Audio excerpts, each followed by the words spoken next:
ನಾರಾಯಣಂ ಸುರಗುರುಂ ಜಗದೇಕನಾಥಂ ಭಕ್ತಪ್ರಿಯಂ ಸಕಲಲೋಕನಮಸ್ಕೃತಂ ಚ ತ್ರೈಗುಣ್ಯವರ್ಜಿತಮಜಂ ವಿಭುಮಾದ್ಯಮೀಶಂ ವಂದೇ ಭವಗ್ನಮರಾಸುರಸಿದ್ಧವಂದ್ಯಂ ವ್ಯಾಸಂ ವಸಿಷ್ಠನಪ್ತಾರಂ ಶಕ್ತೇಃ ಪೌತ್ರಂ ಅಕಲ್ಮಷಂ ಪರಾಶರಾತ್ಮಜಂ ವಂದೇ ಶುಕತಾತಂ ತಪೋನಿಧಿಂ. ಶ್ರೀ ಗುರುಭ್ಯೋ ನಮಃ. ಹರಿ ಓಂ. ವಿಷ್ಣು ಸಹಸ್ರನಾಮದ ಅನೇಕ ನಾಮಗಳ ಅರ್ಥ ಚಿಂತನೆಯಲ್ಲಿ ಇವತ್ತು 4ನೆಯ ಶ್ಲೋಕದ ಚಿಂತನೆಯನ್ನು ಈಗ ಮಾಡೋಣ. 4ನೆಯ ಶ್ಲೋಕ ಈ ರೀತಿಯಾಗಿ ಇದೆ. ಸರ್ವಶರ್ವ ಶಿವಸ್ಥಾಣು ಭೂತಾಧಿರ್ನಿಧಿರವ್ಯಯಃ ಸಂಭವೋ ಭಾವನೋ ಭರ್ತ ಪ್ರಭವ ಪ್ರಭುರೀಶ್ವರ.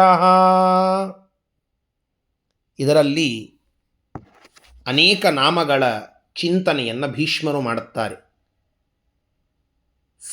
ಸರ್ವಃ, ಶರ್ವಃ, ಶಿವಃ, ಸ್ಥಾಣುಃ, ಭೂತಾದಿಃ, ನಿಧಿಃ, ಅವ್ಯಯಃ, ಸಂಭವಃ, ಭಾವನಃ, ಭರ್ತಾ, ಪ್ರಭವಃ, ಪ್ರಭುಃ, ಈಶ್ವರಃ.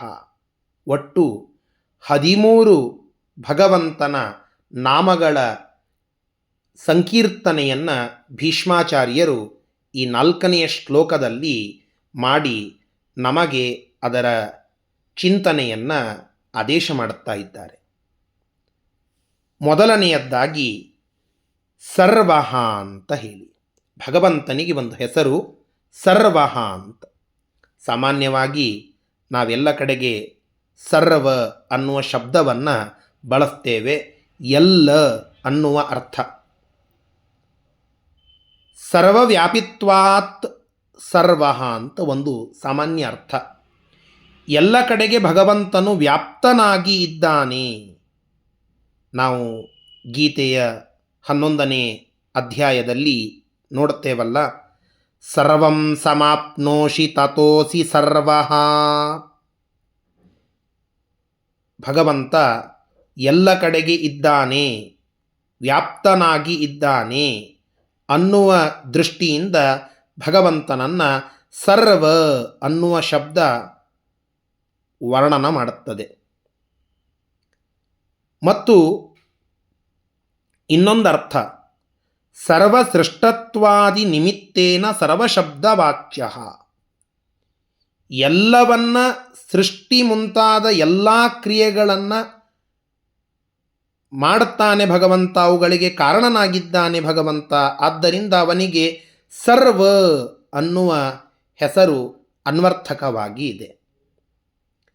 ಗೀತಾಭಾಷ್ಯ ಅನ್ನುವ ಒಂದು ಗ್ರಂಥದಲ್ಲಿ ಶ್ರೀಮದಾಚಾರ್ಯರು ತಿಳಿಸಿ ಹೇಳುತ್ತಾರೆ, ಸ್ರಷ್ಟ ಪಾತಾಚ ಸಂಹರ್ತ ನಿಯಂತಾಚ ಪ್ರಕಾಶಿತ ಯತಃ ಸರ್ವಸ್ಯ ತೇನಾಹಂ ಸರ್ವೋಸೀತ್ ಋಷಿಭಿಸ್ತುತಃ. ಸೃಷ್ಟಿಯನ್ನು, ಸ್ಥಿತಿಯನ್ನು, ನಿಯಮನವನ್ನು, ಪ್ರಕಾಶನವನ್ನು, ಹೀಗೆ ಎಲ್ಲ ಸೃಷ್ಟಿ ಮೊದಲಾದ ಅಷ್ಟ ಕಾರ್ಯಗಳಿಗೆ ನಿಮಿತ್ತನಾದಂಥವನು. ಎಲ್ಲ ಕಾರ್ಯಗಳನ್ನು ಭಗವಂತನೇ ಮಾಡುತ್ತಾನೆ. ಆದ್ದರಿಂದ ಎಲ್ಲ ಸರ್ವ ಅನ್ನುವುದು ಅವನಿಗೆ ಅನ್ವರ್ಥಕವಾಗಿ ಇರುವಂತಹ ಹೆಸರು. ಆದ್ದರಿಂದ ಸರ್ವಾಯ ನಮಃ ಅಂತ ನಾವು ಆ ಭಗವಂತನನ್ನು ಸ್ತೋತ್ರ ಮಾಡಿ ನಮಸ್ಕರಿಸಬೇಕು. ಇನ್ನು 2ನೆಯದ್ದು ಶರ್ವಃ ಅಂತ ಹೆಸರು. ಶರ್ವ ಅನ್ನುವುದಕ್ಕೆ ಶೃಣಾತಿ ಇತಿ ಶರ್ವಃ ಅಂತ ಅರ್ಥ. ಶೃ ಹಿಂಸಾಯಾಮ್ ಅನ್ನುವಂತೆ ಭಗವಂತ ದುಷ್ಟರಿಗೆ ಹಿಂಸೆಯನ್ನು ಮಾಡುತ್ತಾನೆ, ಅವರ ಸಂಹಾರವನ್ನು ಮಾಡುತ್ತಾನೆ. ಆದ್ದರಿಂದ ಭಗವಂತನಿಗೆ ಶರ್ವ ಅನ್ನುವ ಹೆಸರು. ಎಷ್ಟೋ ರಾಕ್ಷಸರು, ರಾವಣ, ಕುಂಭಕರ್ಣ ಮುಂತಾದ ತ್ರೇತಾಯುಗದ ರಾಕ್ಷಸರನ್ನು ತೆಗೆದುಕೊಂಡ್ರೆ, ಕೃತಯುಗದಲ್ಲಿ ಬಂದಂತಹ ಅನೇಕ ರಾಕ್ಷಸರು, ಕಂಸನೇ ಮೊದಲಾದಂತಹ ದ್ವಾಪರದಲ್ಲಿ ಬಂದ ರಾಕ್ಷಸರು, ಇವರೆಲ್ಲರನ್ನ, ಹಿರಣ್ಯಕಶಿಪು, ಹಿರಣ್ಯಾಕ್ಷ, ಅನೇಕ ರಾಕ್ಷಸರನ್ನು ಭಗವಂತ ಅವರನ್ನು ಸಂಹಾರ ಮಾಡಿದ್ದಾನೆ. ಆದ್ದರಿಂದ ಭಗವಂತನಿಗೆ ಶರ್ವ ಅನ್ನುವ ಹೆಸರು. ಇನ್ನೊಂದು ಅರ್ಥವನ್ನು ಸತ್ಯಸಂಧತೀರ್ಥ ಶ್ರೀಪಾದಂಗಳವರು ನಮಗೆ ತಿಳಿಸಿಕೊಡುತ್ತಾರೆ. ಶಂ ಅನ್ನೋದಕ್ಕೆ ರೋಧನಾತ್ ಅಂತ ಅರ್ಥ. ಅಂದರೆ ಅವರನ್ನು ತಡೆಯೋದು, ಒಂದನ್ನು ತಡೆಯೋದಕ್ಕೆ ರೋಧನಾತ್ ಅಂತ ಕರೀತೇವೆ. ಅಯೋಗ್ಯರಾದಂಥವರಿಗೆ, ಯಾರಿಗೆ ಯಾವ ಯೋಗ್ಯತೆ ಇಲ್ಲವೋ ಅಂಥವರಿಗೆ, ಅವರಿಗೆ ಯೋಗ್ಯವಲ್ಲದ, ಅವರ ಯೋಗ್ಯತೆಗೆ ಮೀರಿದ ಶಂ ಅಂದರೆ ಸುಖವನ್ನು, ರೋಧನಾತ್ ತಡೆದು ಅವರಿಗೆ ಅದು ಸಿಗದಂತೆ ಮಾಡುತ್ತಾನೆ ಭಗವಂತ. ಭಗವಂತನನ್ನು ಏಧಮಾನದ್ವಿಟ ಅಂತ ಕರೀತಾರೆ. ಅವರು ತಮ್ಮ ಯೋಗ್ಯತೆ ಮೀರಿ ಮಾಡಿದ ಪುಣ್ಯವನ್ನು ಕತ್ತರಿಸುತ್ತಾನೆ ಭಗವಂತ.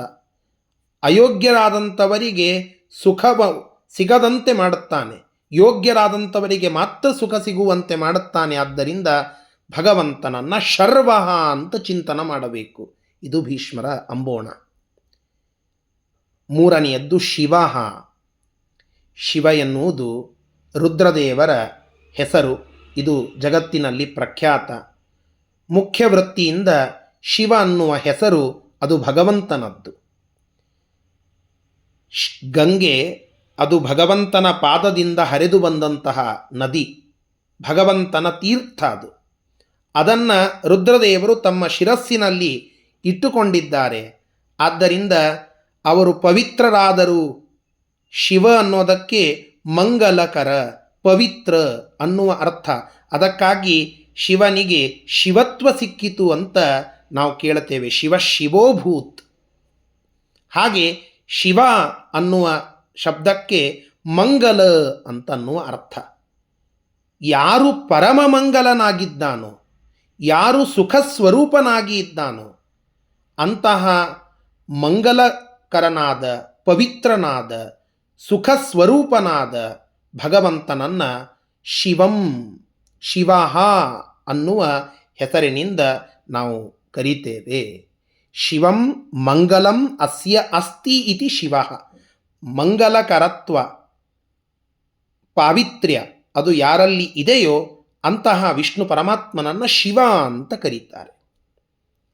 ಸ್ಥಾಣು, ಭಗವಂತ ಯಾರು ಸಾಧನವನ್ನು ಮಾಡಿಕೊಳ್ಳುವಂಥವರಿದ್ದಾರೋ ಅವರಲ್ಲಿ ಸ್ಥಾಣು ಅಂದರೆ ಯಾವತ್ತಿಗೂ ಇರ್ತಾನೆ.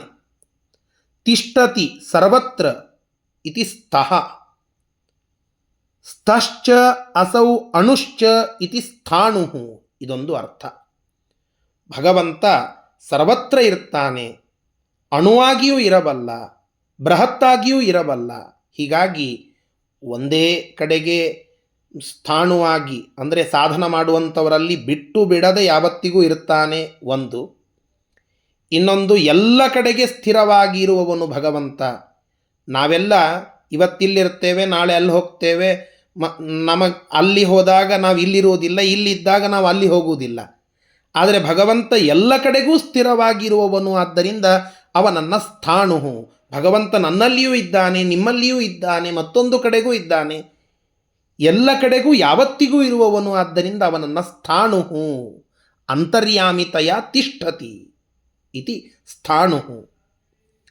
ಭೂತಾದಿ, ಸರ್ವಭೂತಗಳು ಅಂದರೆ ಎಲ್ಲ ಜೀವರಾಶಿಗಳು, ಅವರಿಗೆ ಆದಿ ಕಾರಣನಾಗಿದ್ದಾನೆ. ಅವರ ಸೃಷ್ಟಿಗೆ ಮೂಲ ಕಾರಣ ಭಗವಂತ. ಆದ್ದರಿಂದ ಭೂತಾದಿ ಅಂದರೆ ನಮ್ಮೆಲ್ಲರ ಸೃಷ್ಟಿಕರ್ತನಾದ ಭಗವಂತ ಅಂತ ಅರ್ಥ. ನಿಧಿ ಅನ್ನುವ ಒಂದು ಸುಂದರವಾದ ಹೆಸರು ಭಗವಂತನಿಗೆ ಉಂಟು. ಅದಕ್ಕೆ ಅರ್ಥವನ್ನು ಹೇಳುವಾಗ ಹೀಗೆ ಹೇಳುತ್ತಾರೆ. ನಿಧಿ ಅಂದರೆ ಸಂಪತ್ತು, ಸಜ್ಜನರ ಪಾಲಿಗೆ ಭಗವಂತನೇ ಸಂಪತ್ತು. ಆದ್ದರಿಂದ ನಿಧಿ ಅದು ಭಗವಂತನ ಹೆಸರು. ಇನ್ನೊಂದು, ನಿಧೀಯತೆ ಹೃದಿ ಸಜ್ಜನೈಹಿ ಇತಿ ನಿಧಿ. ಸಜ್ಜನರಿಂದ ಹೃದಯದಲ್ಲಿ ಅವರ ಹೃದಯದಲ್ಲಿ ಸ್ಥಾಪಿತ, ಇರಿಸಲ್ಪಡುವವನು. ಆದ್ದರಿಂದ ಭಗವಂತನನ್ನ ನಿಧಿ, ಸಜ್ಜನರ ಹೃದಯದಲ್ಲಿ ಸದಾಕಾಲ ಸ್ಥಾಪಿತನಾಗಿ ಅವರ ಮಂದಿರದಲ್ಲಿ ಭಗವಂತ ಪೂಜೆಗೊಳ್ಳುತ್ತಾನೆ. ಆದ್ದರಿಂದ ನಿಧೀಯತೆ ಇತಿ ನಿಧಿ, ಸಜ್ಜನರ ಹೃದಯದಲ್ಲಿ ಸ್ಥಾಪಿತ, ಆದ್ದರಿಂದ ಅವನನ್ನು ನಿಧಿ ಅಂತ ಕರೀತಾರೆ. ಅವ್ಯಯ, ಭಗವಂತ ನಾಶ ಇಲ್ಲದೆ ಇರುವಂಥವನು, ಇದು ಒಂದರ್ಥ. ಇನ್ನೊಂದು ಅರ್ಥವನ್ನು ಹೇಳುತ್ತಾರೆ. ಅವಿ ಅನ್ನೋದಕ್ಕೆ ಸೂರ್ಯ ಅಂತ ಅರ್ಥ. ಆ ಸೂರ್ಯನಲ್ಲಿ ಇದ್ದು ಸಂಚಾರ ಮಾಡುತ್ತಾನೆ. ಧ್ಯೇಯ ಸದಾ ಸವಿತ್ರ ಮಂಡಲ ಮಧ್ಯವರ್ತಿ ಎಂಬುದಾಗಿ ನಾವೇನು ಕೇಳುತ್ತೇವೋ, ಸವಿತ್ರ ಮಂಡಲ ಮಧ್ಯವರ್ತಿಯಾಗಿ ಇರುವಂತಹ ನಾರಾಯಣ ವಿಷ್ಣು. ಆದ್ದರಿಂದ ಅವೌ ಅಯಾತಿ ಇತಿ ಅವ್ಯಯ, ಸೂರ್ಯನಲ್ಲಿ ಇದ್ದು ಸಂಚರಿಸುವವನು ಅವನು ಭಗವಂತ ವಿಷ್ಣು ಅನ್ನುವ ಒಂದು ವಿಶಿಷ್ಟ ಅರ್ಥವನ್ನು ಇಲ್ಲಿ ತಿಳಿದುಕೊಳ್ಳಬಹುದು. ಸಂಭವ, ಸಮ್ಯಕ್, ಭ ಅನ್ನೋದಕ್ಕೆ ನಕ್ಷತ್ರ ಅಂತ ಅರ್ಥ. ಸಮ್ ಅಂದರೆ ಚೆನ್ನಾಗಿ, ಚೆನ್ನಾಗಿ ನಕ್ಷತ್ರ ಮಂಡಲವನ್ನು ಮುಂದೆ ನಡೆಸುವವನು.